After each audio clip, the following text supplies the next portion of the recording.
Now we are going to discuss about that majoritarianism in Sri Lanka. What is meant by majoritarian? As we know, a belief that the majority community should be able to rule a country in whichever way it wants by disregarding the wishes and needs of the minority. They are not bothered about the minority people. They are not regarding about the wishes and needs of minority people. So they dominate the majority dominate the minority. So this is the topic. Now we are going to discuss how they dominate the minority in Sri Lanka. Sri Lanka is an independent country during 1948. The leader of Shingala shows that majority, that is that dominance over the minority people. So this is the problem among the people in Sri Lanka.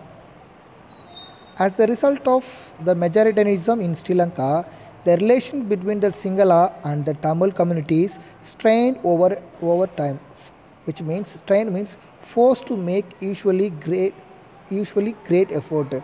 So this is the starting point of civil war. Now the ethnic communities of Sri Lanka, as we discussed about the ethnic, the population subgroup. Here the Sri Lankan Tamils launched their parties and struggles for the recognition of Tamil as an official language. They are fight for that language, and they need a special place to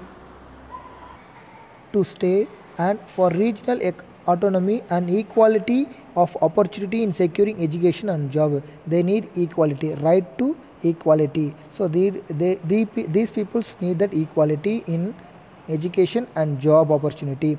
After that, but the demand for more autonomy to the province means the region populated by the Tamils was repeatedly denied. They are denying that demands continuously. After that, by 1980s, several political organizations were formed demanding an independent Tamil called Elam, that means state, in northern and eastern part of Sri Lanka. So they are started that community, and they need that equal opportunity. For that they need that separate state.